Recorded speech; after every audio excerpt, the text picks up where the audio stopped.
Selamat malam semua. Anda bersama-sama dengan saya Hezri Rahil untuk notifikasi malam ini dan kita teruskan ya dengan apa yang berlaku dalam negara kita dan kita juga sedia maklum ya tentang perubahan ataupun peralihan kerajaan dari awal sehinggalah sekarang kita dah pun mengenali siapa menteri-menteri yang dilantik memegang portfolio masing-masing dan mereka dah pun memulakan tugas ya di kementerian-kementerian masing-masing dan itu juga liputan yang dibawakan oleh bernama salah seorang wartawan penyiaran bernama televisyen, bernama TV ada dengan saya di studio pada ketika ini dan kita cuba untuk singkap di sebalik pengalaman Ana Zulkifli sewaktu membuat liputan dari awal sehinggalah kepada salah seorang daripada menteri iaitu Datuk Seri Hamzah Zainuddin yang telah pun masuk ke pejabat untuk pada hari yang kedua beliau di KDN kalau tak salah. Ya, betul. Semalam hari kedua beliau di Kementerian Dalam Negeri Datuk Seri Hamzah Zainuddin di mana sudah pasti setiap daripada menteri-menteri kabinet di bawah pentadbiran baru ini tidak menjangkakan untuk menjadi menteri ataupun memegang portfolio di dalam kementerian-kementerian tertentu di mana ada sebilangan daripada mereka memegang portfolio yang berlainan daripada apa yang sebelum mereka pegang. Jadi semalam saya dapat lihat ketibaan Datuk Seri Hamzah Zainuddin agak memberangsangkan di dalam sebenarnya beliau hadir bagi majlis pertama dan beliau majlis anugerah perkhidmatan cemerlang KDN 2019 di mana ini merupakan program pertama beliau selaku menteri di KDN. Okey. Dan ini juga bermakna bahawa program-program ataupun segala yang telah pun disusun atur dari sebelum ini diteruskan seperti biasa. Ya, walaupun ada pertukaran dari segi menteri yang menerajui kementerian-kementerian itu seperti kita lihat ya. Ya, betul. Kalau dapat lihat di sini Datuk Seri Hamzah Zainuddin agak bersedia sebenarnya.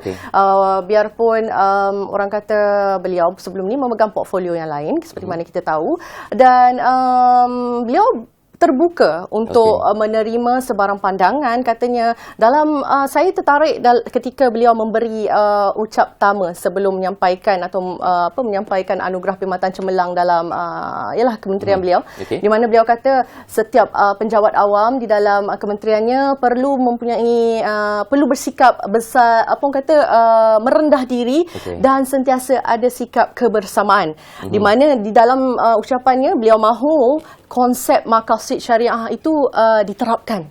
Di mana ada 5 nilai yang beliau bawa iaitu memelihara hati, jiwa, keturunan, harta dan ada satu lagi saya tak berapa nak ingat tapi itu kita akan juga maklum kemudianlah. Saya rasa konsep ini juga akan mereka war-warkan supaya kita semua tahu ya.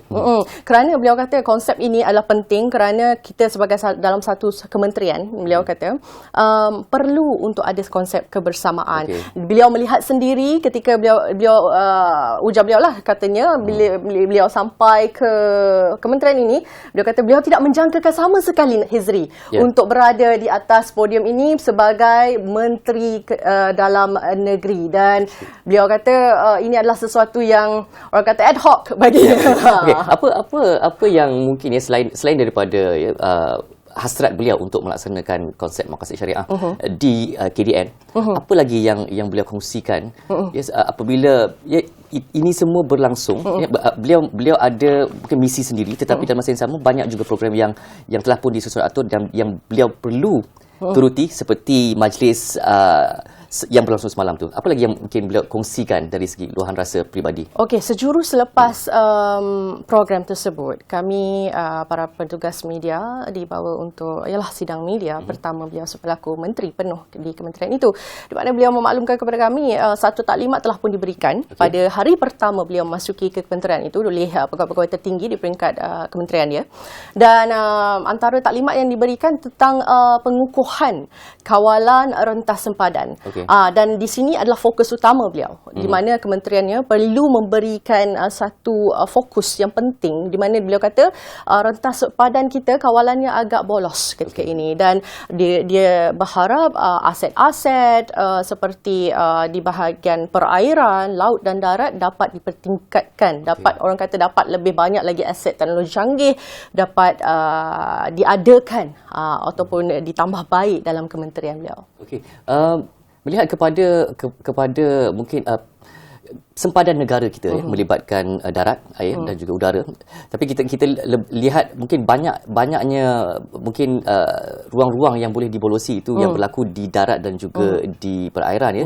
Saban hari kita dengar banyak liputan ataupun laporan mengenai nelayan-nelayan asing yang ditangkap ataupun penyeludupan barang-barang bersubsidi keluar ya, ataupun pendatang asing yang masuk ke negara kita tanpa izin. Tapi kalau dilihat pula dari segi mungkin sosio budaya ataupun kependudukan, demografi yang melibatkan di sempadan tu, boleh dikatakan ya hanya peta saja yang membezakan negara tersebut, tetapi puak yang di sebelah sana dengan mungkin puak di sebelah sini sebenarnya mereka bersaudara dalam kelompok yang sama. Ya, jadi ini sangat ketara di beberapa kawasan baik di Semenanjung maupun di Sabah dan juga di Sarawak. Adakah itu akan ditangani secara berasingan ataupun ia juga tetap dikira sebagai satu kesalahan jika tidak melalui saluran yang betul ataupun bagaimana? Kerana kita perlu faham juga budaya masyarakat itu di kawasan-kawasan tersebut. Saya rasa bagi saya lah kan, kerana setiap negara mempunyai undang-undang tata caranya sendiri, dan di setiap kawasan-kawasan perairan itu sendiri ada orang kata kawalan yang dah orang kata termaktub di dalam setiap undang-undang dalam negara tu. Jadi tak salah bagi saya untuk diketatkan, diperkukuhkan lagi, kerana ini sekaligus bukan sahaja memberi manfaat atau kebaikan kepada kita, tetapi kepada orang awam secara khusus. Sebab kalau kita tengok bukan sahaja kerana bolosnya ataupun kurangnya kawalan rentas sempadan ni, bukan sahaja menyebabkan barangan bersubsidi masuk secara ni, orang kata barangan-barangan yang tidak patut masuk sepertinya dadah dan sebagainya masuk ke dalam ni. Tetapi juga kalau kita boleh tengok mungkin kegiatan orang kata militan ataupun keganasan juga boleh memasuki ke ruang kita punya negara. Jadi saya rasa penting untuk kementerian melihat skop ini untuk berikan fokus yang spesifik bagi keselamatan, kedaulatan perairan negara kita. Itu yang penting sebenarnya. Okey, dan menyentuh tentang militan ya. Okey, baru-baru ini ada juga liputan dalam media yang mengetengahkan tentang adanya hasrat yang mungkin untuk dibangkitkan kembali kes LTTE itu untuk dinilai semula. Jadi ada maklumat tambahan mengenai itu. Okey, bagus soalan ni sebenarnya, Hezri. Sebenarnya dalam sidang media semalam juga sebenarnya Datuk Seri Hamzah juga telah memaklumkan kepada kami apabila kami menanyakan kepada beliau ada tak sebarang cadangan ataupun rancangan daripada pihak beliau di bawah kementerian ini untuk membuka semula kes keganasan yang melibatkan LTTE ini kan, di mana seperti mana kita tahu bekas Ketua Peguam Negara dulu telah pun menggugurkan atau telah pun orang kata Mahkamah Tinggi, keputusan Mahkamah Tinggi Kuala Lumpur sendiri telah menggugurkan kes tersebut. Jadi kita tanya kepada beliau sama ada rancangan ke tidak. Datuk Seri menyatakan bahawa perkara ini sebenarnya akan beliau mendalami dan akan dibuat satu taklimat juga sekali lagi bersama dengan pegawai tertinggi yang melibatkan Polis Diraja Malaysia PDRM dan juga sudah pasti Ketua Polis Negara Tan Sri Abdul Hamid Badu juga akan berada bersama untuk mendapatkan semua input sebelum membuat sebarang rancangan berkenaan ini. Sebab Hezri, keganasan bukan sesuatu yang orang kata boleh dipandang enteng, kerana seperti mana Datuk Seri Hamzah kata semalam, tindakan tegas tetap akan diambil kerana keganasan ini tidak ada dakwa-dakwinya, adalah sesuatu perkara yang betul. Betul. Dan kita juga perlu lihat pada situasi tersebut dari sudut keganasan yang memang kita tolak 100%, tapi dalam masa yang sama kita perlu menghormati mahkamah. Ya, ada dua pertimbangan di situ kerana kita tahu keputusan telah pun dicapai. Jadi tapi kita yakin pihak kementerian pasti akan menemui satu titik tengah untuk menyelesaikan supaya ia tidak menjadi satu masalah kepada rakyat demi keselamatan kita. Dan berbalik pula kepada dalam kementerian sendiri, Kementerian Dalam Negeri yang melibatkan banyak agensi, banyak jabatan di bawahnya yang kesemuanya penting-penting belaka. Apabila ditegaskan semalam tentang kebersamaan itu penting, kebersamaan yang bagaimana itu? Sebab kita lihat pakaian seragam, uniform masing-masing berbeza warna dan macam-macam ceritalah kita dengar, tapi kita dengar juga bahawa kerjasama itu banyak kali dilakukan sebelum ini. Jadi apa bentuk kebersamaan yang mungkin diaspirasikan oleh beliau? Sebenarnya kebersamaan yang diaspirasikan sebenarnya beliau ingin kembalikan semula konsep makasih syariah yang saya sebut tadi itu, di mana beliau kata sebelum ini kalau kita tengok kesalahan-kesalahan pemimpin dunia secara amnya melakukan kesalahan di mana mereka yang mana menjawat jawatan yang tinggi selalu merasakan diri mereka besar. Jadi beliau menegaskan bahawa tidak perlu merasa diri itu besar, kita perlu sentiasa merendah diri dan menganggap orang-orang di bawah yang bertugas ataupun jentera-jentera penjawat awam ni sebagai kita punya keluarga. Itu yang beliau tegaskan. Jadi itulah konsep makasih yang sebenarnya beliau nak bawakan kembali dalam dia punya kementerian tu, Hezri. Okay. Dan saya rasa itu satu konsep yang bagus dan dengan satu aspirasi yang begitu positif, saya rasa kita juga berhak untuk mengharapkan agar ia menjadi kenyataan. Dan kita doakan semuanya berjalan lancar, baik di KDN maupun di kementerian-kementerian lain juga, untuk kita juga. Betul. Kerana kita perlu ingat yang paling utama sekali adalah kita semua satu Malaysia, satu keluarga. Betul. Itu yang paling besar, keluarga paling besar di sini. Okey, baik, terima kasih Ana kerana sudi berkongsi apa yang berlaku daripada awal hingga semalam. Dan saya kira mungkin ada momen istimewa yang juga dapat disaksikan, nanti kita cerita lagi selepas ni. Okey. Bagaimanapun kita akan berehat seketika dan selepas ini notifikasi akan kembali semula.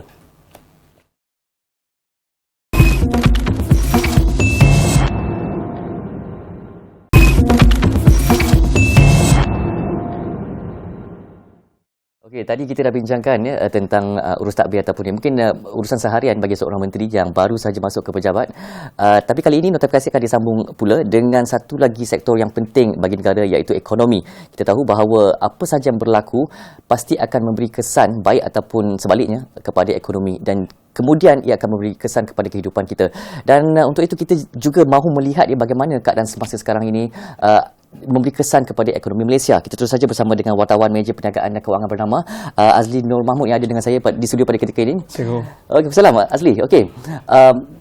Apa rentetan peristiwa yang berlaku bagi Malaysia, kita lihat dari awal tahun dah sampai sekarang ni terlalu rancak. Jadi bagaimana ekonomi kita menerima kesannya ataupun berjalan serentak dengan apa yang berlaku dalam negara? Ekonomi negara kita masih boleh menampung lagi dengan isu-isu yang berlaku kerap kali. Sejak awal tahun lagi kita dikejutkan dengan berbagai-bagai perkara yang berlaku di Malaysia dan di serata Malaysia, di luar, di global.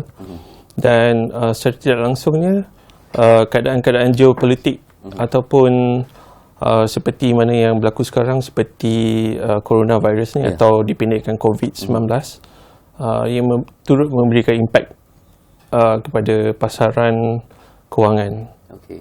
Betul. Okey, kalau kita lihat kita pergi ke awal dahulu pada impak daripada COVID-19 yang memang nampaknya sekarang ni semakin berterusan, berlarutan ni, kita mengharapkan akan perlahan. Tapi apabila kita masuk ke gelombang kedua dan kemudian ada pula cerita-cerita yang mengatakan bahawa akan datang satu lagi gelombang baru. Tapi dalam masa yang sama kita telah pun membentangkan pakej rancangan ekonomi 2020. Itu memang khusus untuk menampan kesan-kesan daripada COVID. Dalam pakej tersebut, apa yang Azli lihat, adakah padan dan boleh bertahan untuk satu tempoh yang agak panjang selepas ini, ataupun bagaimana? Pakej rancangan yang telah diumumkan baru-baru ini yang bernilai lebih kurang 20 lebih bilion, ianya adalah sesuatu tindakan yang elok sebenarnya, supaya ia boleh menyuntikkan ekonomi negara dan Malaysia boleh kembali kepada paksi sebenar daripada aspek kewangan, perbelanjaan rakyat-rakyat Malaysia. Pasal kerana pada 2008, 2009 ketika Malaysia dan serata dunia dilanda oleh SARS, ketika itu pakej rancangan adalah bernilai lebih kurang 8 bilion. dan setelah dicongak-congakkan, campur inflasi, campur apa kekurangan yang ada sekarang, so jumlah 20 lebih bilion itu adalah memadai sebenarnya, lebih kurang dengan pakej stimulus yang telah diberikan. Kita telah pun ada pengalaman pada betul. ketika itu, jadi kita ada satu contoh yang boleh kita jadikan dasar kepada pembentukan pakej yang baru. Ya, betul. Okey. Dari segi mungkin kalau kita lihat dari segi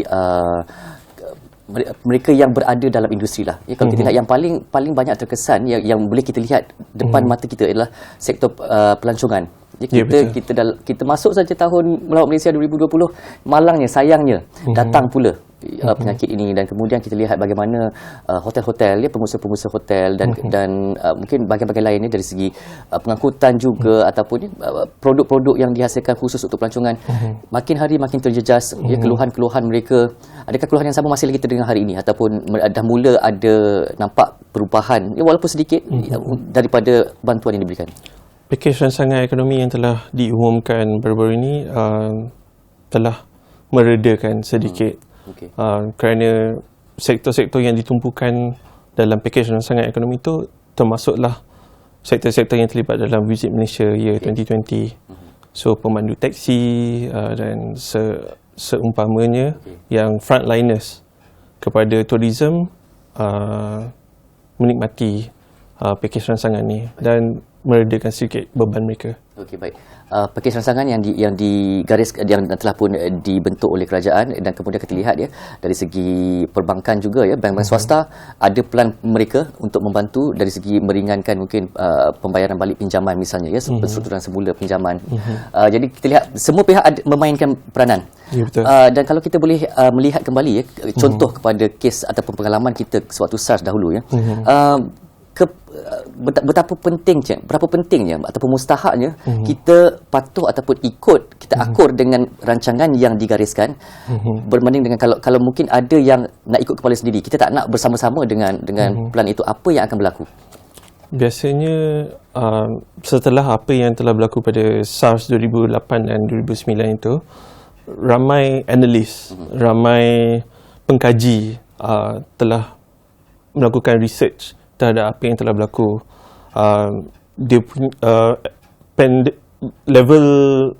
level penyakit itu adalah berbeza, tetapi caranya tetap sama juga. So mereka lebih arif dalam perkara tersebut. So saya rasa adalah wajar untuk kita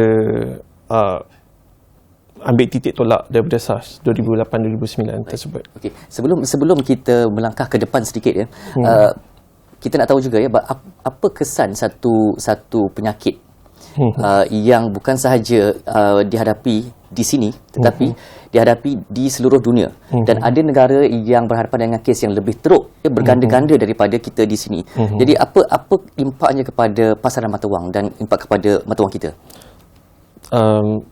Bila kita berada dalam situasi yang sedemikian rupa, policy makers memainkan peranan yang sangat penting.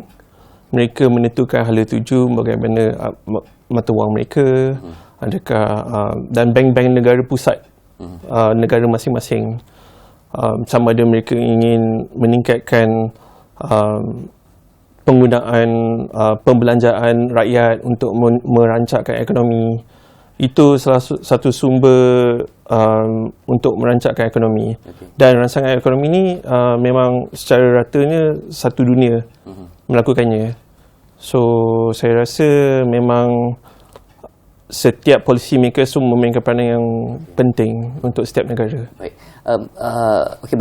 Berbeza dengan senario mungkin perang perdagangan.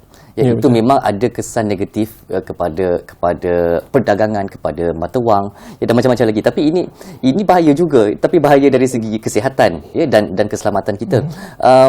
Kesannya berbeza mungkin, ya. Kalau ia bukan risiko yang sama, ya, khusus pada mata wang. Betul.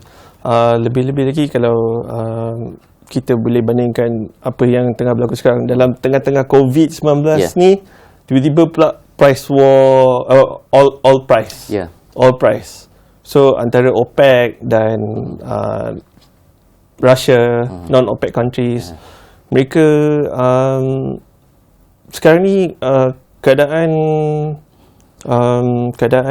minyak mentah dunia telah merudum jatuh kepada US 36.26 per barrel setong. So ini adalah sangat drastik kerana